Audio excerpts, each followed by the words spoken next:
Hello and welcome to this week's episode of Fratello Talks, the weekly short-form podcast where we skip the intro and jump right into it. This week, I'm joined by my colleagues Lex and Morgan, and we're going to be talking about a watch that Lex is fiddling away with as we speak. It's the Tudor FXD.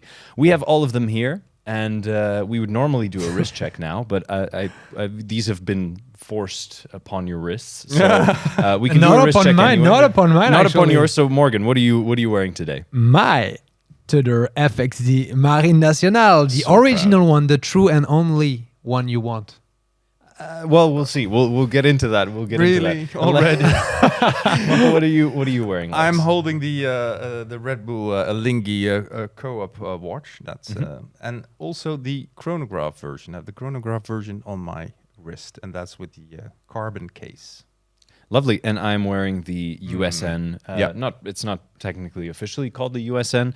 They actually didn't officially give it its own name. It's just another flavor of the FXD. But yeah, I was lucky enough to see this one when it was unveiled in Florida a few weeks ago. And this would be certainly, you say that's your pick in the original and the one and only, but I think this would be my pick personally, right? My pick would be a hybrid of all four watches we have here. How would getting a little ahead of ourselves. I'm just saying it. Let's first look a little bit into the FXD and where it comes from. And it's not a watch that's been around for very long. No. It's been around since late 2021. We have to. I think we have to actually start with the original Pelagos. You mean the only one that... Yeah. Because that's the best one. You mean the best because one? that's where the Pelagos story started with the For sure. Before it with went the Smurf FXD. blue. No, it's not Smurf. The Pelagos, the normal Pelagos might be Smurf. This one is No. Marine But we're Nationale. talking I'm about saying. Oh, The okay. original. It's the original. Easy, okay, easy. all right. So defensive of He's the so defensive, and I the have that with. fierté. I always have that feeling that is the case with Tudor owners. They are so defensive. I thought you were saying about me. See, it You were happens all saying the about- time. If I open my mouth and talk about Tudor, what happens? People are. That's why you're here. Oh, okay. That's okay. why you're here. Oh, that's you're why here. I'm We're here to set That's the room on fire. No, but alright. yeah, you're right. So it all starts with the Pelagos, which was Tudor's most serious dive watch. I mean, professional spec with Exactly. everything you might expect. With right? an original Helium look, escape more valve.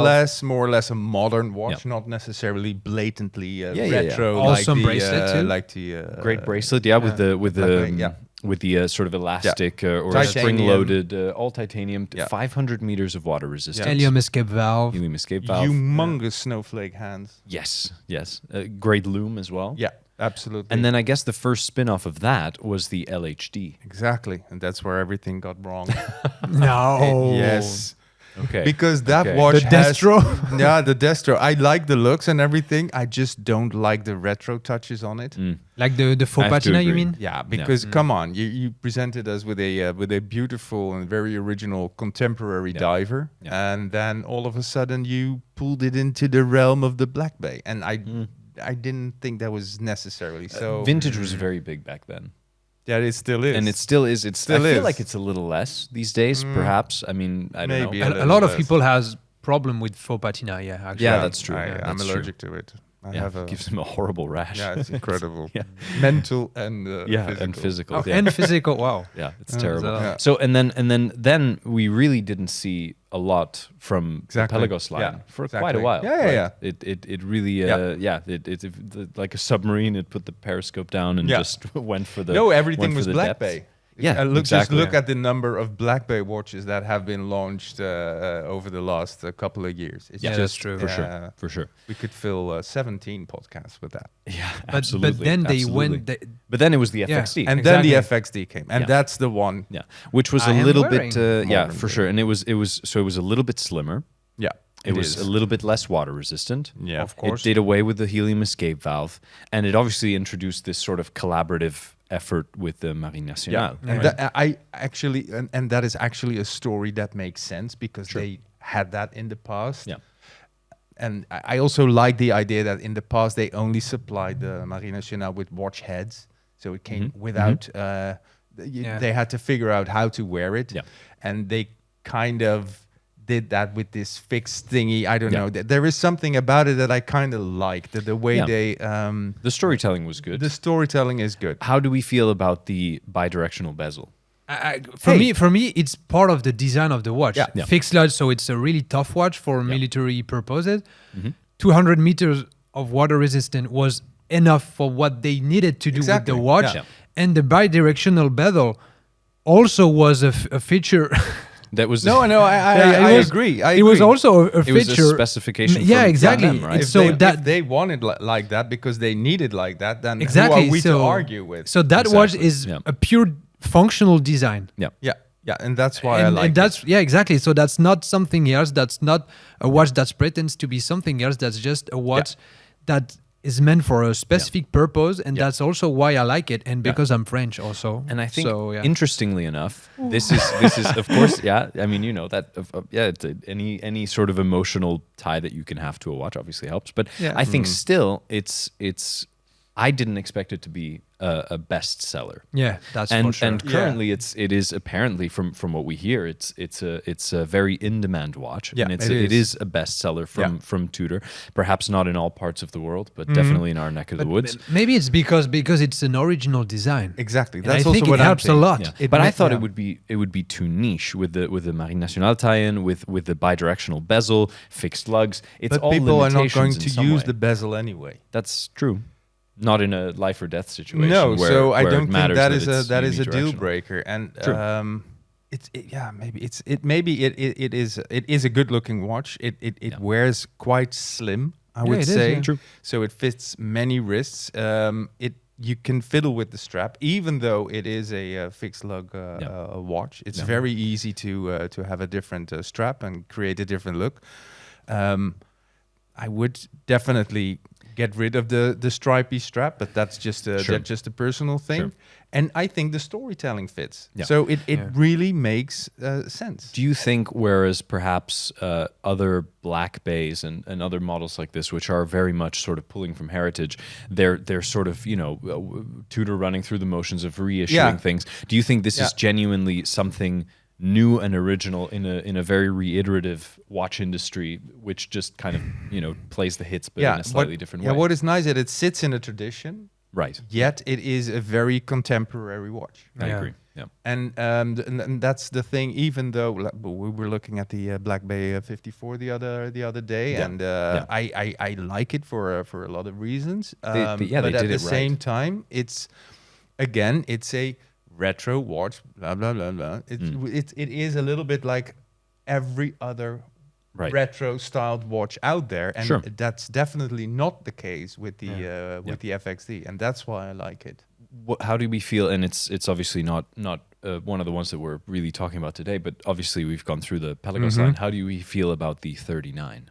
That's also a very popular. Oh my God! Yeah. Oh yeah. The 39, I like it. There's problem with loom on the hands a lot, which I think, some of the hope earlier batches. It might be over already, but I think it's wrong. a good one. I think it should be called Pelabay because it's because it's like a hybrid between it sits it's smack in the middle of what is a Black Bay and what is a Pelagos. Yeah, I think it's a little bit of a half-baked attempt, even though it looks nice as a watch. It looks nice, but I can't really place it. For me, I just wish they'd kept the finish that we see on the dial and bezel on this model and on the original. Just make it matte. And I think that to me the biggest issue was the sort of the marketing approach. I wrote about it in an article that I put together when it came out, which was just that it was sort of sold as a for underwater, but also for a night out on the town. And you sort of think, but the Pelagos was That's never not the that. Pelagos. That's not the Pelagos. That's more the Black Bay for me. So for me, the That is the marketing Black Bay, sort of left a bit of a bitter taste in the back of the tongue, and so then it was a little bit like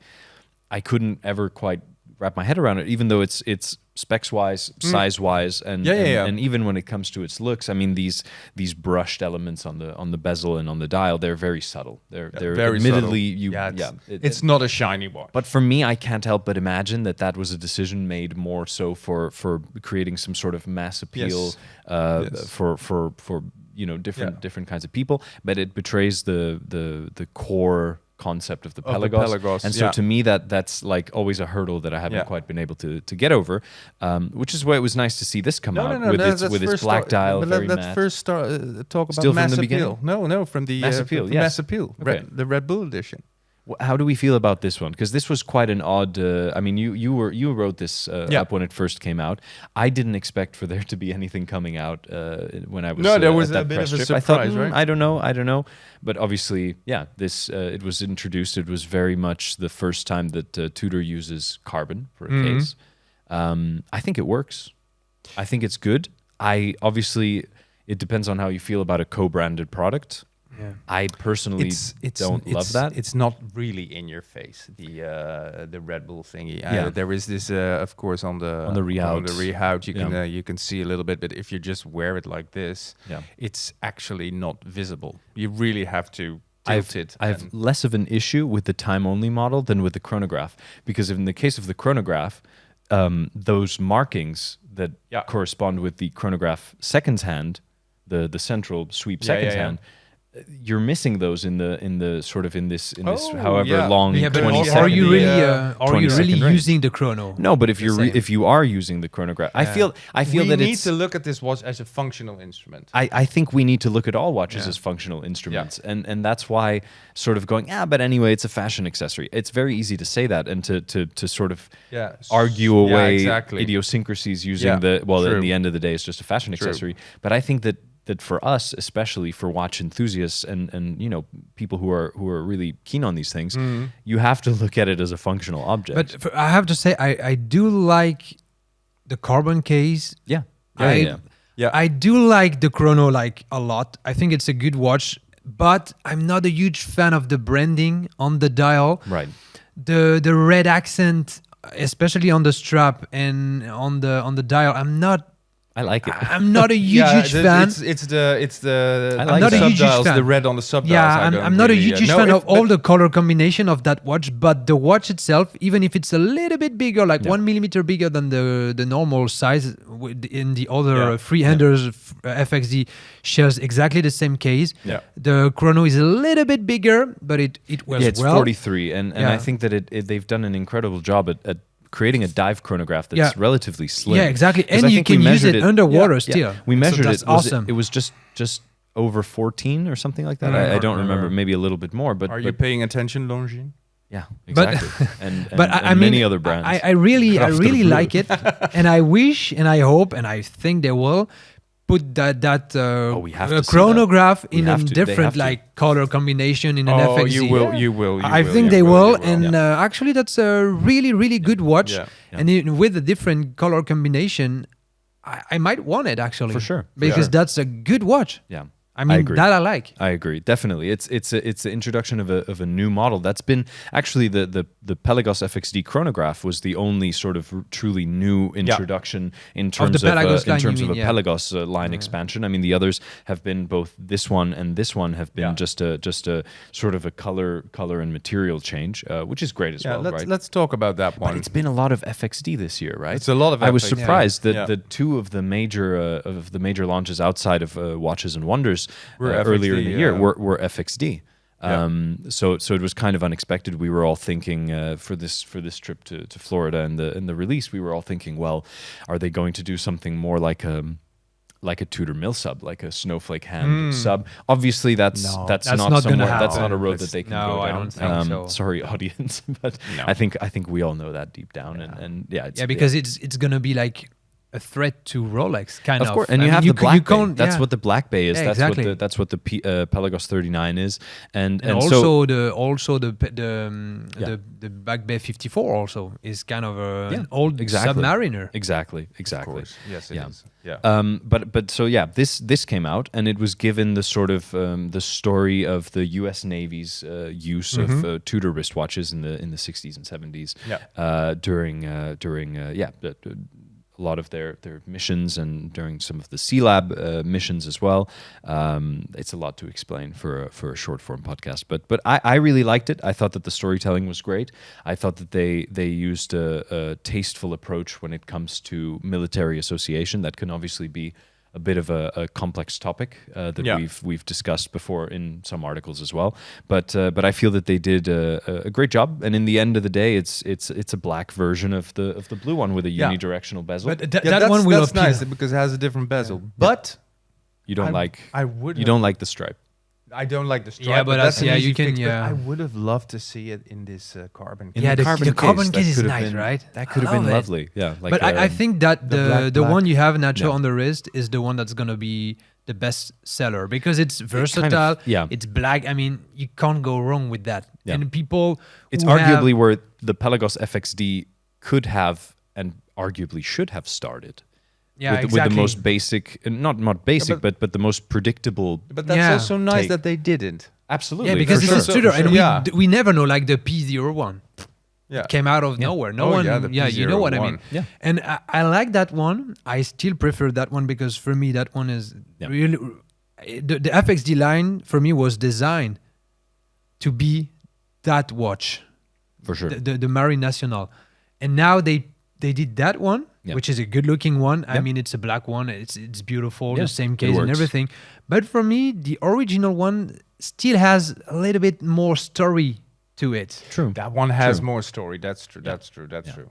But I do like the more the sort of the black look of the dial and bezel here, the pop of red from the Pelagos, and to me I saw it side by side during the trip with a Pelagos 39. Yeah. And it's really almost exactly the same. I mean, it looks the dial, everything is almost exactly the same. But then this having that sort of matte look, and I do like the bracelet on the Pelagos 39. It's an excellent bracelet. Yeah. But I think that for me, if I were to buy a Pelagos, it would be either the original one in black, Yeah. the big chunky The 500 the meter. 41. I know. 42. The 42. Yeah, Yeah, okay. yeah. That would be a fantastic option. Not the LHD. No. The black.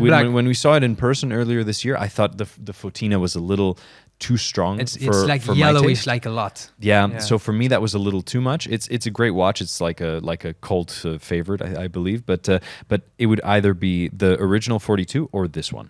I think. And that, yeah. And what I also can't wait to see is the chrono Yes. In a normal, in a like normal a black case. version. Yeah. Yeah. And in a titanium case, perhaps. Yeah, well, they'll probably put it in. Yeah. They'll probably put it I- in that I think case. it And would then be, with, yeah. also with unidirectional bezel, and that's probably what we. And I think For it sure. could be Can a expect. good move from them. But But do they you will think come to that? would at you some then point. predict that to be something that we'll see at Watches and Wonders, or do you think that after 2023 being really a year where the FXD has taken the spotlight, do you think that now it will be shifted in a different direction? Yeah, Maybe we're gonna see I mean, like it's a all- normal it's all- we can Pelagos only also. guess, yeah. Maybe we're gonna see a normal Pelagos like the 42 one with the chrono function and the bracelet. It could be. Yeah, that could also. Yeah, of course. would Yeah, be yeah, nice. yeah. Like Because maybe that's because I actually think that next year for Tudor could be the year of the chrono.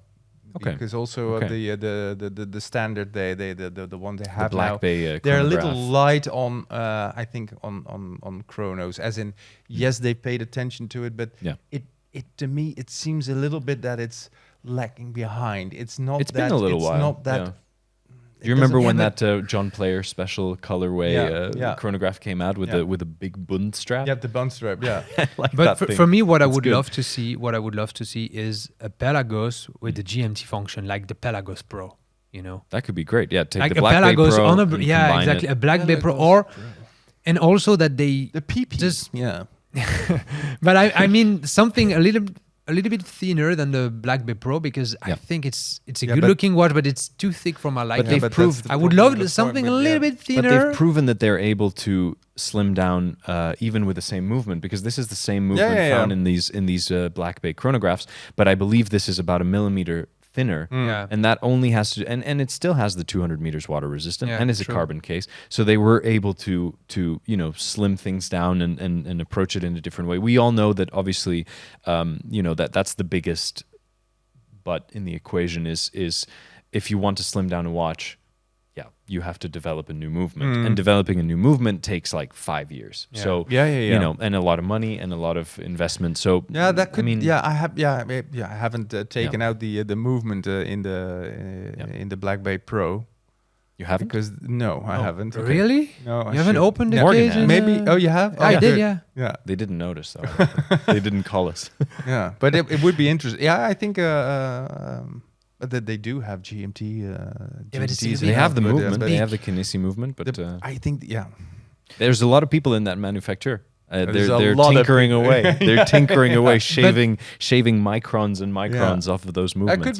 could be a really good watch, actually. But something that I'm really keen with Tudor every time is, for me, it's one of the brand we don't really know what they're going to go for. I mean, they're predictably exactly, because sometimes they will go with the FXD, a new design. Sometimes they will just tease like a Submariner. They know how to do it, and then it's a P31 and a P01, and you're like, whoa, what is that? Yeah. And so every time they come with something you're not expecting, kind of, you know? Yeah. And that's why every time, and this year that's going to be the same at Watches and Wonder, the brand I will be the most interested in seeing what they're going to come for. they're going to bring. It's Tudor. It's Even Tudor. if you don't like it, or if you like it, it's going to be something different. They take risks. Yeah. That's what I like with the brand also. There's something to be Calculated there's something of to be course. said. There's something to be said as well about the fact that these are watches available under 5,000 euros Also. still, where Omega was kind of the competition, but the way that they've been positioning themselves upwards. Now it's no longer. I mean, a new Seamaster, I believe, is 6,200 euros. Yeah. It is. I believe I could be off on Yeah, that, but it's way above 5. exactly. And this is still 4,000. What is it? 250? 4,250? 4,250 for the classic for the both of these. I think the Freelander in carbon is a little bit less, Yeah, true. and true. I think And the chronograph is a little bit more. chrono might be around 5. Yeah, 4,750. This I is believe less. was the introductory. This is price. this is less. I mean, when it came out, it was less than the regular one. Yeah. It That's was true. free something. Yep. So still, there's a lot of value to be had there, and I believe that there is this sentiment which could be starting to disappear thanks to models like the FXD that Tudor still lives in the shadow of Rolex a little bit. I think that there is that sentiment, especially for the people that have been around watches for a while. That's a heavy bit of baggage to put down, I feel.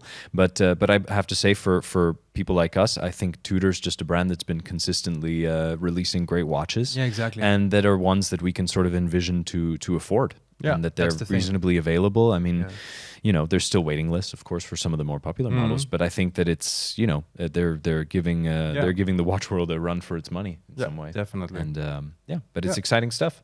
So hey, we'll see. We definitely had fun checking these out in person. What's your favorite, Lex, of the FXDs? Ooh,